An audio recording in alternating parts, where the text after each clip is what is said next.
Another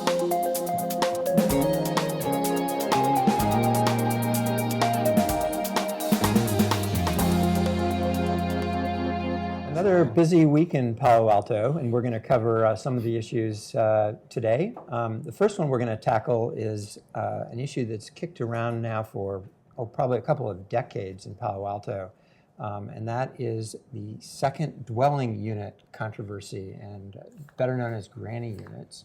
The Planning Commission delved into this on Wednesday night. You were there, and they kind of opened up a whole can of worms that need to now get processed by the community. So help us out and explain to us what they've got in mind here. Well, you put it nicely. We're in the warm processing phase of the granny unit discussion. Granny units, second dwelling units, accessory units, whatever you call them. I guess over the last few months, it's been kind of the City Council, the Planning Commission have heard from many people beyond grannies who want to live in these units, young professionals, service workers, all sorts of people are getting priced out of Palo Alto now. And so last fall, there was a colleagues memo from the council to basically encourage construction of more second dwelling units. And the first step in this discussion is the Planning Commission conversation about ways to propose it. So this Wednesday, much of the discussion of second dwelling units focused on what kind of information should staff be analyzing. But in addition to that, the commission also kind of brought up some tentative proposals for relaxing existing regulations and even launching some new city programs that would help spur them. And I imagine some of these would become more controversial as they get further digested. So before you get into that, the way this got to the Planning Commission was that 3 council members, and a sort of an odd group, Greg Schmidt, Corey Wolbach, and Greg Scharf, Yes. Asked their colleagues to refer this item to the Planning Commission. So what's the political background of that threesome wanting to advocate for a review of this? Well, they are sometimes on different sides of the kind of the political divide. Greg Schmidt from Greg Scharf and Corey Wolbach. Greg Schmidt is, of course, one of the better-known residentialists who's very cautious about development. So I think him joining in on the colleagues' memo just kind of goes to show the kind of urgencies that the issue of developing more housing has taken up. But funny enough, when they were talking about the process for having this discussion of second dwelling units, we got into a whole new political split about who would handle this discussion. And several council members, as you may recall, felt very uncomfortable about sending this to the Planning Commission, given the Planning Commission's recent actions on other land use issues. Right, I had forgotten about that. And so it was this issue that kind of sparked this whole kind of division. And ultimately, by a very narrow majority, Planning Commission did get a chance to discuss it, which started this week. Well, and I gather from your reporting that the housing advocates turned out in force, or at least outnumbering those concerned about the impacts of increasing these numbers of units, and were actively advocating for broadening the opportunity to build these units. Yeah, we had several members of the new group, Palo Alto Forward, several members of the steering committee, and people involved with the comp plan. The people who've spoken in the past about the need to encourage more housing, which is not surprising. They've been good about turning up for these kinds of meetings. What was slightly more surprising is that you had nobody from the other side of the debate, which. And I understand when the council last delved into it in about 2004, 2005, there was a lot of kind of back and forth, and seeing Town Square comments on this story, you could tell there's a lot of people concerned about the impacts, but only one side showed up this Wednesday. Well, I suppose that could be because they don't feel like the Planning Commission is the place that they're going to get a receptive hearing. That could be it, and also it's hard to attack something if you don't know what you're attacking, since nothing's been. So let's get to that. Let's get to what some of the ideas are that might relax. What are the restrictions now, and what's being talked about to relax them? Well, there's quite a few restrictions, and they all vary by zoning. We're talking about residential zones, but the city has different kinds of residential zones: R1, R2, RE. And each one has slightly different rules for second dwelling units. But I guess the one restriction that's kind of really keeping many people from building them, or at least building them legally, I understand that's a whole other issue. Yeah, but we'll get to that one.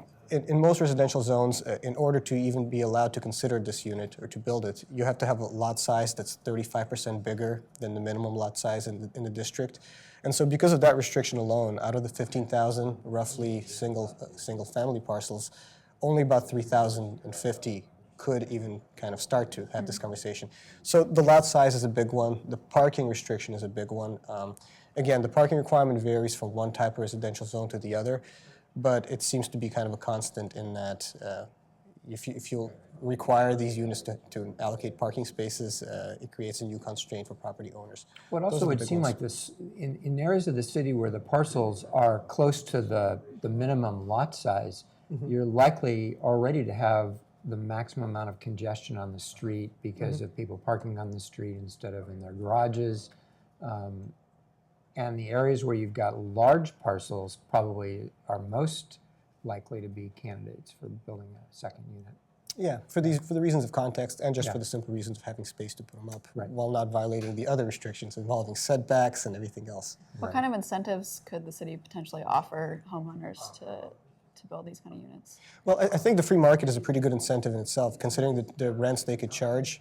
If the city relaxes rules, I imagine you'll have more people building them. And even just the last few years, I know officially the city has had very few granny units being built per year. That's officially, legally, only about 4 per year, sometimes 3, sometimes 5.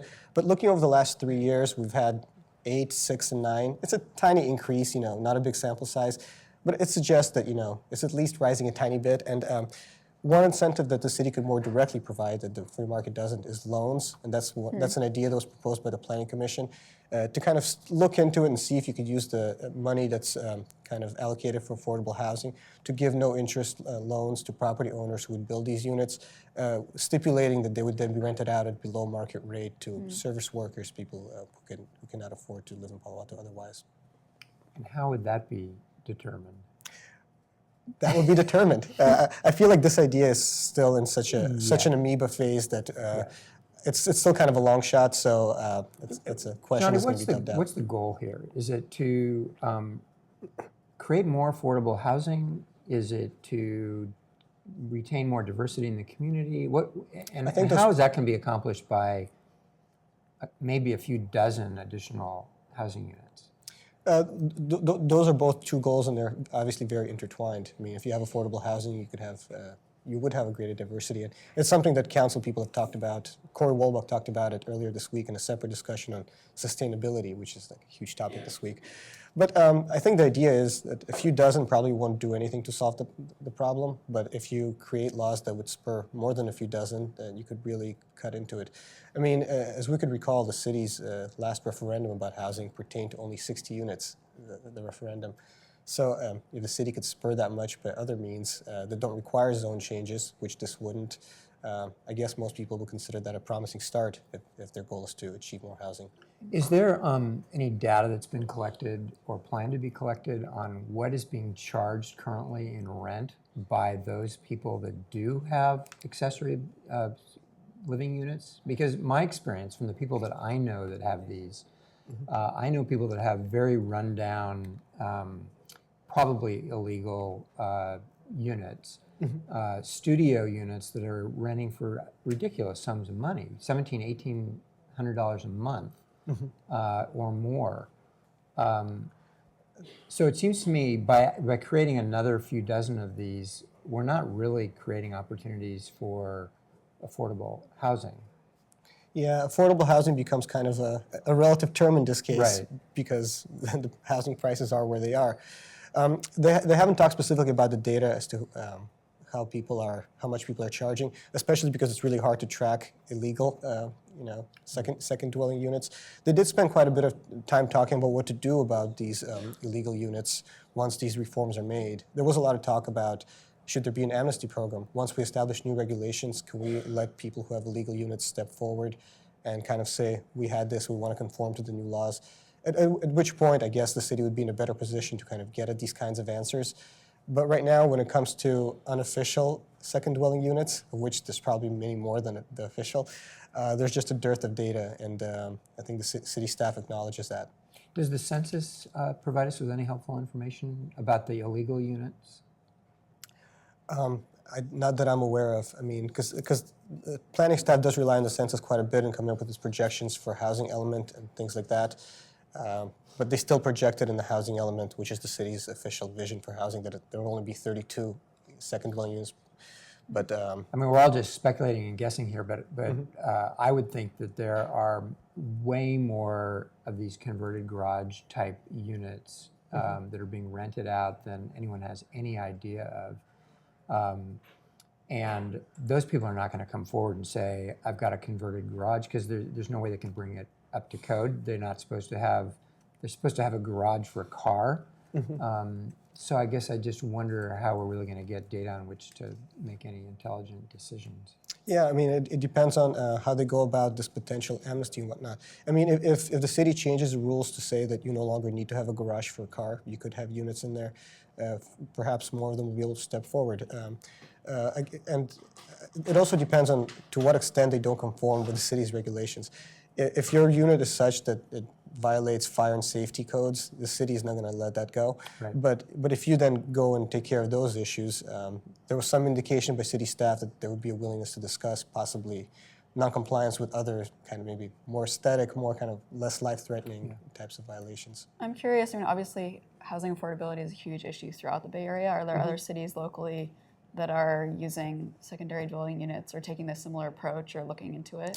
Yeah, and the staff report indicated that there's been a few. I know Menlo Park is among them. There were a few others. The sense I got was that the reforms to ease restrictions are so new that there hasn't been any real data to see whether they've been successful or not. And so right now there's unfortunately way more questions than answers. But there was indication that Palo Alto is not the only city that's kind of looking at this particular issue. I was struck in your story about the parking issue, because if there's any issue that's going to bring out the vocal opponents, it's going to be those that object to any more parking being pushed out onto the street. And as I understand, the current regulations are that if you do have a legal accessory building for housing, a granny unit, you have to make sure that there's an additional parking space off-street. Yes. And that's one of the issues that's being talked about, and about giving up.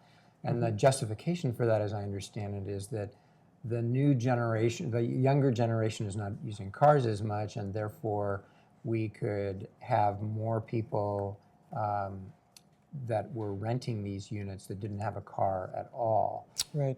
Is there any data to support that?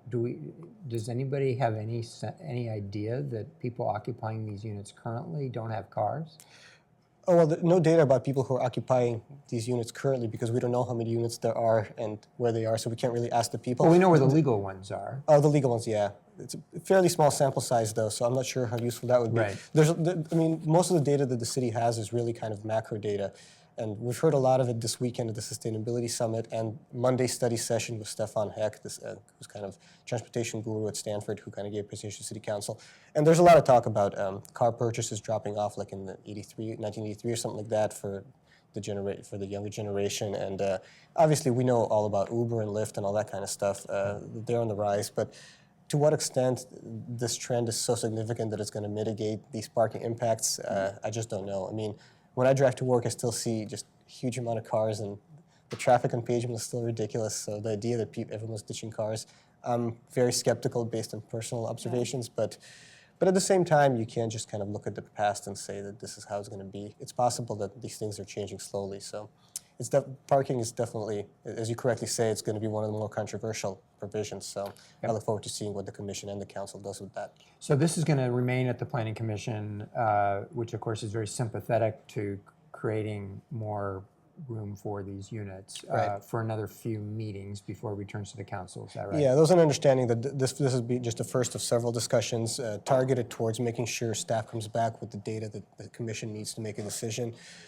Even in lieu of this data, commissioners, I felt, were very gung-ho about having more units, but yeah, it's going to come back, and then ultimately it's going to go to the Council.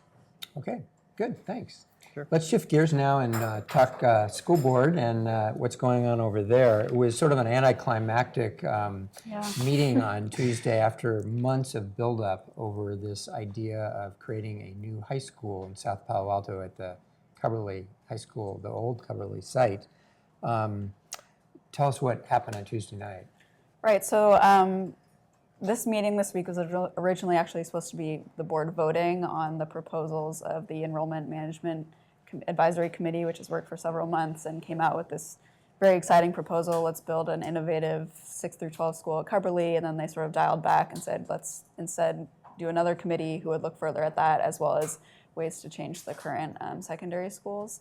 And instead of voting, they did some more discussion on Tuesday, and 3 board members, Melissa Baden-Caswell, Terry Godfrey, and Ken Dauber, all said definitively, we do not support opening a new high school, so we don't even want to commit to exploring the potential possibility of it with a new task force or committee. And some of them, Ken has definitely indicated that before, and Terry Godfrey did a little bit at the last discussion, but it was they made it clear that we're not on board with this moving forward, which sort of put a pin in things, I think, for the superintendent and for this committee, which has been really moving towards that with momentum. Did you get the impression that McGee saw this coming? He's been kind of retreating over the last 2 months and trying to make this plan more palatable to folks.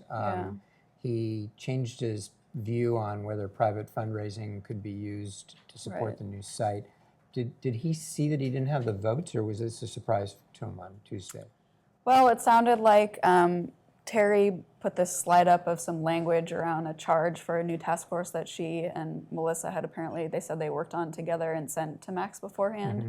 So it seemed like he had that indication, and Ken had expressed at previous meetings that he didn't think there was a need for a new high school. So he probably had a good sense of what was coming. It seemed like sort of a surprise to him. But I think he probably had a good indication of how at least 3 board members felt. Now, I'm curious, I'm sorry, one of the dissenting board members, Camille Townsend, obviously disagreed with the majority and said that it'd be shame on us if we don't follow the drum beat. I'm curious about this drum beat because, I mean, her comments seem to suggest that the community's clamoring for a 3rd high school and we have to respect their wishes. So who's beating the drum on this?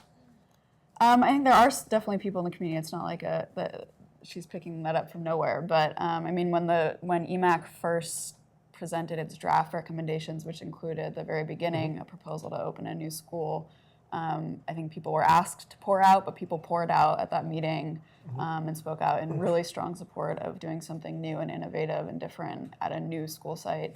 And that has sort of, I mean, there's been a lot of people that have continued to show up. There was about 20 people who showed up this week and spoke for more than an hour, which is pretty unusual for a school board meeting unless it's a really interesting item. And I don't know if it's half and half, but there's some people who feel really strongly about we need to do things differently in Palo Alto. A lot of people who have spoken over the past few months have kids in private school, especially at the middle school level, and they're saying we leave because the middle schools are too big. You know, there's not enough connection. My kid needs something different. It sounds very legit, but it seems like the debate seems to be, do we fix this by innovating or improving, depending on whether you want the new school or the existing ones. And it sounds like Palo is already going to have 41 new classrooms after all this construction's done. Yeah. And the numbers really don't seem to support, based on your story, building a well, that's sort of a remaining question, what is the true capacity at the high schools and the middle schools? Even both the principals of Palo and Gunn say that they have different situations. Denise Herman at Gunn said she feels like she doesn't have enough space at her school, and the Palo principal, Kim Burio, said, we're cool, we have all this new building space. And even EMAC had some people felt like the high schools were built to accommodate 2,300 and we're heading towards that, and other ones said, we can't do that and we have to, build a new site. I guess what I'm struggling with is with the people who want the new high school, if the argument is, we're taking our kids out of the schools because it's gotten too big, if that problem could be accommodated without a 3rd one, would they still kind of really support a 3rd high school? Do they have a strong feelings on this innovation versus just improving the current? Yeah, I think to some people, they believe that the kind of education they're hoping for, that they're looking for, is so drastically different from what's going on at the current schools that, it couldn't possibly happen at Palo and Gunn. And other people are saying that it's already happening at Palo and Gunn in pockets, and that just needs to be supported and expanded and scaled out in a way that the district hasn't been able to do in the past effectively. I think one of the interesting things about this debate is that the people that are arguing for the new high school and those that are arguing for the work to be done within our existing high school, I think they basically share the same objectives. And that there's another group out there that hasn't really been heard from that is probably scared to death of both of these ideas. Yeah. And I think the elephant in the room sort of is these more fundamental questions that so far have just been dealt with very vaguely because nobody's wanted to create these dividing lines. And those are questions like, should we continue to have APs in Palo Alto? Well, if you put that question out there, That's a totally different debate than should we start a new innovative high school that has no APs, or should we look to making reforms in the way we do our current high schools? So I really think that where this is headed is to hopefully have a more focused discussion over and a more detailed discussion over just what is it that a high school education should be like? What do we want to strive for? What are the best practices these days? There are lots of public high schools around this country that are facing these same kinds of issues, questions, pressures, and that are making real significant changes, including the elimination of APs as just one example. Heidi Emberling, I said that in one of her last comments, saying, we can charge a committee to be just as innovative and radical with looking at our existing high schools as we can with a new school. And I think the fear is that in doing that, it's going to bring out those people, whatever the size of that group is, that really defend the super competitive traditional curriculum that they think is necessary for their kids to compete to get into the best colleges. Yeah.